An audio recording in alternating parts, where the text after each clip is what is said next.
Chapitre 48. Un vrai colonel très pressé. Carlos Marcos sortit du secrétariat, suivi par 3 autres employés de l'exploitation.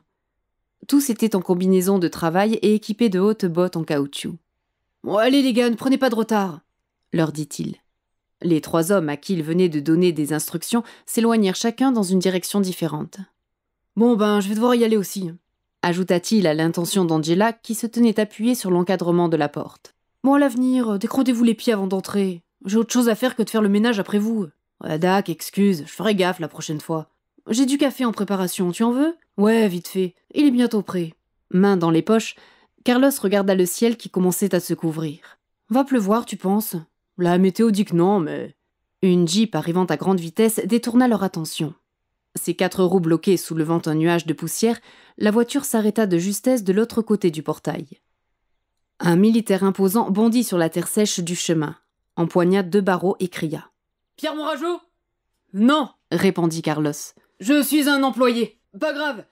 Puis-je entrer ? Ça dépend, que voulez-vous ?» demanda l'éleveur en approchant de l'inconnu. « J'aimerais des renseignements. Juste des informations sur une vache. »« Décidément. »« Quoi, décidément ?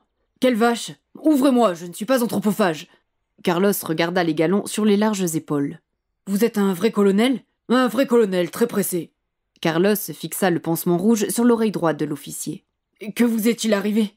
Un putain de coton-tige à la con. Vous me laissez entrer ? Montrez-moi vos papiers de l'armée. » Elijah tendit sa carte d'identité militaire sans cacher son impatience. Ancien militaire lui-même, Carlos fut un peu intimidé. Sans aller jusqu'à saluer, il ouvrit le portail en adoptant une attitude respectueuse. « Je vous saurai gré de me communiquer tous les renseignements en votre possession au sujet de la vache portant le numéro 2712. Où elle était ? Je veux voir où elle vivait. C'est incroyable, mais pourquoi vous intéressez-vous tous à cette vache ?» Angela, qui avait tout entendu, manifesta aussi son étonnement. « Ouais, c'est fou cette affaire. Elle a quoi, cette vache ? » « Qui d'autre s'intéresse à elle ? » demanda le colonel. « Un type et une femme, » confia Carlos. « Leur nom ? » « Je ne sais pas, j'ai juste pris des photos d'eux avec mon téléphone, » répondit Carlos. « Bien, vous me montrerez ça, s'il vous plaît. Mais d'abord, je voudrais voir où vivait ma mère, cette vache. Si vous y tenez, vous aussi, montez avec moi dans mon pick-up, je vais vous y conduire. »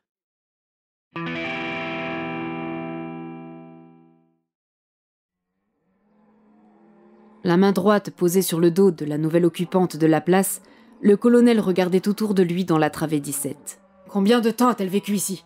demanda-t-il. « 4 ans. À quel âge est-elle partie à l'abattoir ? » ?»« À 5 ans, comme toutes, ou presque. »« Avez-vous des photos d'elle ? » ?»« Non. Elle a eu 4 enfants, n'est-ce pas ? » ?»« Je pense, oui. Je ne peux pas en être certain. Faudrait que je vérifie, mais c'est la moyenne, en tout cas. Vérifiez, s'il vous plaît. » Carlos appela Angela au téléphone. « Peux-tu nous dire combien de veaux a eu 2712, Top ?» Elijah Floyd patienta, en laissant courir ses doigts sur le cornadis et les barres métalliques qui séparaient la vache de ses congénères. « Maman a vu, mais touché ça toute sa courte vie, » se disait-il. « C'est ça, » confirma Carlos. « Elle a eu 3 velles et un veau.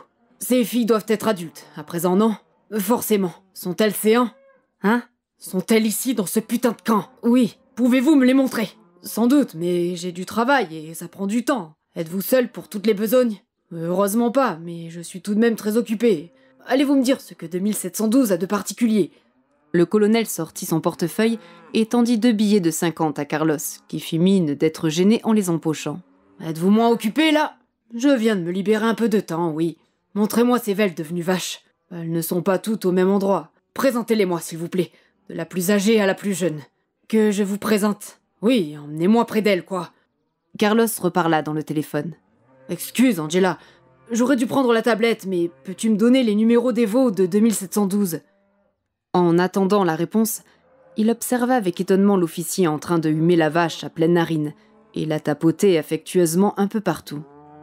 Aussi colonel que fût son visiteur, il ne put s'empêcher de trouver ce comportement singulier. « Bien, » dit l'éleveur. « Montons dans la Toyota, j'ai les numéros.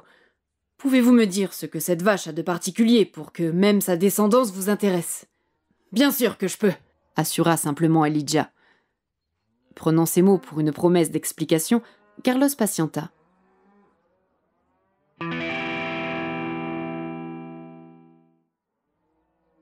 Carlos regarda avec ahurissement les yeux inondés de larmes du colonel qui enlaçait, caressait et tapotait la laitière comme s'il retrouvait l'amour de sa vie. Cette scène le convainquit que cet homme n'était pas tout à fait normal, et il relia inévitablement cette conviction au gros pansement sur son oreille droite. Ce type a dû subir une opération du cerveau. Il s'est peut-être même évadé d'un hôpital militaire.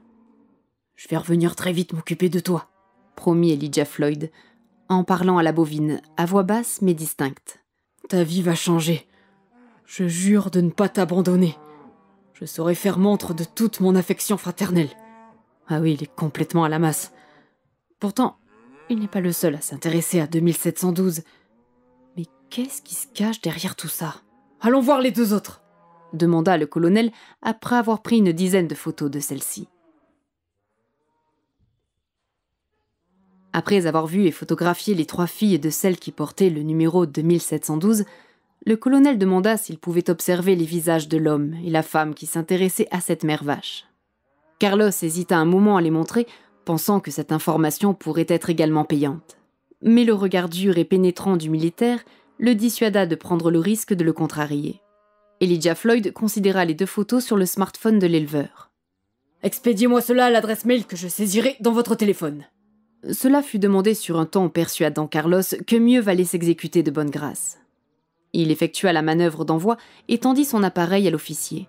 Celui-ci s'adressa les 2 fichiers, puis prit une attitude encore plus sévère et solennelle pour dire « Merci, monsieur. À présent, je vais vous prodiguer les plus importantes recommandations que vos oreilles n'eussent jamais entendues. Voilà pourquoi je vous conseille de leur accorder la plus grande attention et de les suivre comme si votre vie en dépendait. Ce qui est effectivement le cas, sans vraiment vous menacer. Êtes-vous bien en mode réception, là ? Je vous écoute, fit Carlos impressionné. Alors, tout d'abord, une question. Dans combien de temps la plus âgée des 3 filles doit-elle partir à l'abattoir ? Environ 2 mois, pourquoi ? Parce que, à présent, il s'agit tout à fait d'une menace. Quoi qu'il arrive à ces 3 vaches, pour moi, vous en serez responsable. Que vous m'eussiez trouvé bizarre est plus que probable, et je vous comprends. Nonobstant, je vous conseille de me prendre au sérieux. Au nom de mes fonctions militaires, je vous confie la vie de ces 3 vaches. Pas pour longtemps. Je vais faire ce qu'il faut au plus vite pour vous délester de cette charge. Mais pour l'heure, je vous demande de tout faire pour qu'elles aillent le mieux possible. Pas un mot à qui que ce soit. Tout cela doit rester entre nous. Si vous vous acquittez correctement de cette mission, vous serez généreusement récompensé.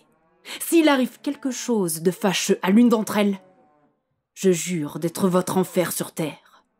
À tel point que votre plus grand rêve sera alors d'aller vous-même à l'abattoir pour en finir. » Très impressionné par le fond et la forme du discours, Carlos murmura d'une voix blanche. « Mais qu'ont-elles de si important, ces vaches ? Je viens de vous le dire à l'instant. Ne m'avez-vous pas entendu ? Elles sont très importantes parce que le sort de votre vie en dépend. J'allais oublier. Pouvez-vous les mettre ensemble ?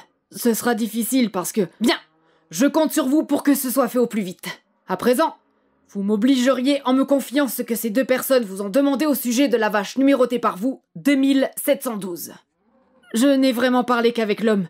Il posait le même genre de questions que vous. Où elle était, tout ça, intéressant. Mais était-il ému ? Il semblait très bizarre, lui aussi. Je veux dire, ne vous inquiétez pas. J'ai déjà concédé que vous avez toutes les raisons de me trouver étrange. A-t-il, comme moi, demandé à voir les enfants ? Oui. Les lui avez-vous montrés ? Non, je lui ai menti. Je lui ai dit que toute la progéniture était partie à l'abattoir. Je n'avais pas le temps et j'avais hâte qu'il s'en aille. Quelle a été sa réaction ? J'ai eu l'impression qu'il avait envie de pleurer. Ça m'a paru tellement bizarre. Donnez-moi votre numéro de téléphone. La mine patibulaire du blessé poussa Carlos à obtempérer. Le colonel nota l'information dans son répertoire. Une chose encore. Je voudrais visiter l'endroit exact où la vache nommée par vous, 2712, a donné naissance à son dernier enfant. Le mâle. Il faut retourner à la travée 17 pour ça. Montons dans la voiture, je vous y emmène. Dans l'espace réduit en briques rouges, Elijah Floyd se baissa pour ramasser un peu de paille qu'il renifla tout en regardant autour de lui. Quand l'émotion atteignit son paroxysme, il se tourna pour ne pas montrer ses larmes et prit des photos avec son téléphone. À la vue de ce visage bouleversé, Carlos pensa bien faire en disant « J'espère que vous n'êtes pas touché par les intolérants qui disent n'importe quoi sur les réseaux sociaux. Cette bien-pensance ne respecte pas le libre arbitre de chacun. On ne pourra même plus manger ce qu'on veut avec ces animalistes. Toujours à faire la morale. Des talibans de la morale, je vous dis. » Et Lydia répliqua comme si ce reproche lui était adressé personnellement. « Ne vous vient-il pas à l'esprit que, en nous recommandant de ne pas faire la morale, vous faites la morale ? Ce faisant, vous prétendez défendre un libre arbitre que vous ne respectez pas vous-même. N'est-ce pas paradoxal ? Pouvez-vous préciser où, quand, par qui et comment furent fixées les frontières de ce fameux libre arbitre vous mettant à l'abri de toute déontologie qui ne serait pas exclusivement la vôtre ?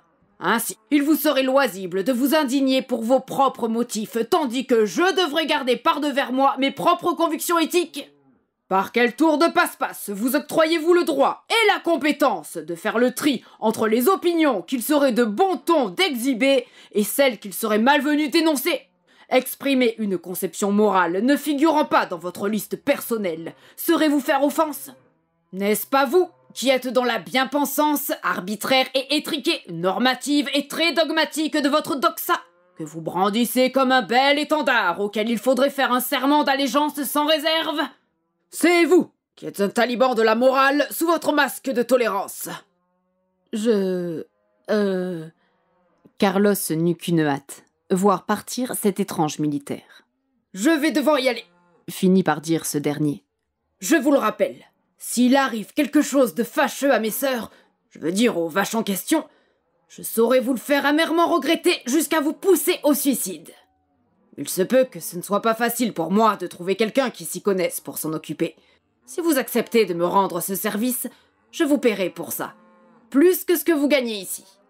Je suis prêt à acheter un terrain où elles pourront paître la meilleure herbe et se reposer toute la journée. Pour l'heure, je suis obligé de les laisser dans votre putain de bagne, hélas. Réfléchissez. Je vous rappellerai et on se reverra. Si vous voulez bien me reconduire à votre portail à présent, je dois partir d'urgence.